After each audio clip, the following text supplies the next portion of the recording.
Sometimes people say, why do you think UFOs are relevant? There's 9/11, there's chemtrails, there's global financial fraud. Why would UFOs be so relevant? And, on the face of it, that sounds like a fair question, but when you actually get into the depths of it, the UFO cover-up is, I would argue, at the core of all of the criminal illegality that we're actually dealing with. It's not the cause of all of it. I mean, there's always been criminals running the world, but the UFO cover-up is a very key part of it. The secrecy on UFOs was one of the key instigators of the black budget culture that has dominated my country.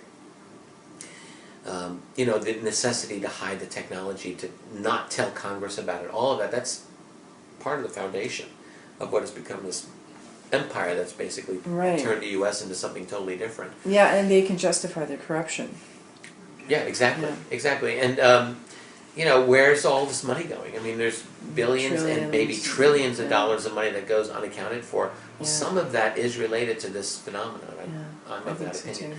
So the UFO phenomenon matters in terms of our money, and it also matters in terms of the implications of the technology, which, if intelligently applied, could cause a renaissance of human civilization. It really could.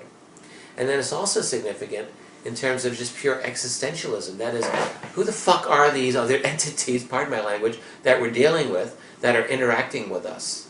This is quite significant. I've talked to many people who have had these encounters. They are traumatized frequently.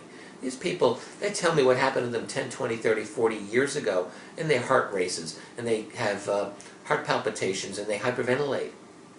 This is serious stuff. This is not a game. There's something that's happening to people that they don't know how to process. It's very difficult, and it's traumatic. Sometimes it can be transformative in a positive way. That's also significant. But all of it is important. This is something that affects many people in a deeply personal way.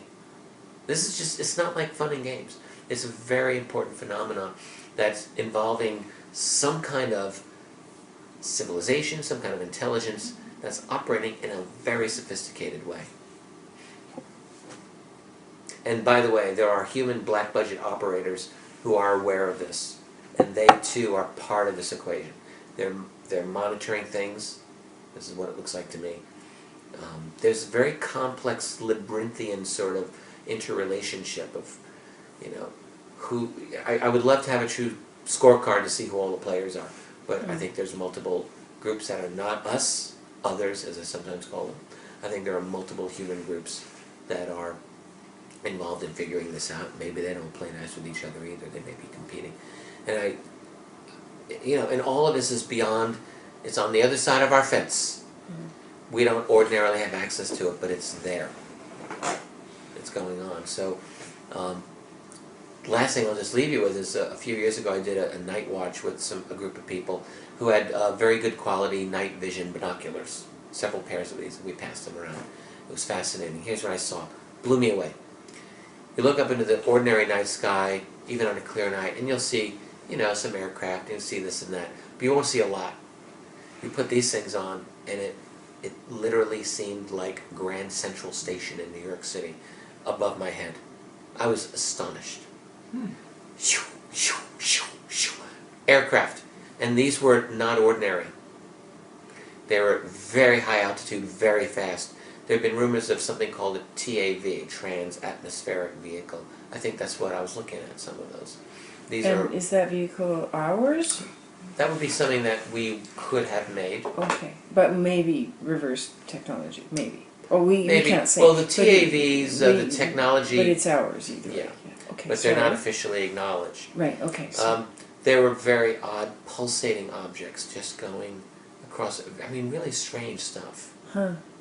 It was a real eye-opener for me. So, to me, that's almost like I carry that as a visual of the stuff that's actually going on when, but that we ordinarily don't have access to. But anybody could look at through one of those things, right? Get one of those. Yeah, I'd like to have my own pair. I'd look up every night. Yeah. I normally don't have access to them. And, governments don't make it easy. They don't make it easy for people to get night vision. Oh, okay. In some countries, I There you think go. it's illegal. In the U.S., it is legal, but it's just a little pricey. But I'm thinking of ponying up the money, and We should all get them before they ban them completely then. there you go. Yeah. Get a good pair. Or something. So yeah, I think that the UFO phenomenon is actually totally fascinating, and there's, I mean, it would remake our society and our civilization if we get this out in the open. It would be the most revolutionary thing that I can imagine. Yeah. And you have a radio show on the internet now. I do, don't yeah. you? Tell me about that. It's called the Richard Dolan Show. Mm-hmm. It's it used to be on Saturday nights. Now it's Monday nights. I don't want to give it my On Saturday the nights. internet? It's all internet. It's all web based. Cool. The station is kgraradio.com. And you interview. I do. I mostly just talk. I'm basically a non-asshole-ish version of like Rush Limbaugh for UFOs. So I do my own thing. Really, I'll just talk. I'll just talk for 2 hours. I don't really care. But I'll have guests on. I've had Jim Mars on as a guest. I've had Oh, wow. Dane Wigginton, who does geoengineering. I've had Linda Moulton Howe, and I mean a lot of interesting people. But basically, I don't really care if I have a guest or not. I'm just happy just to do my thing. Get on my own soapbox and pontificate for a couple of hours. That's Cool. great. Yeah. Oh, thanks for sharing all that. Wow. That was fun. Thank you. Thank you. Wow. Yeah, thank you. What a mind. Whew. Whew. I don't know.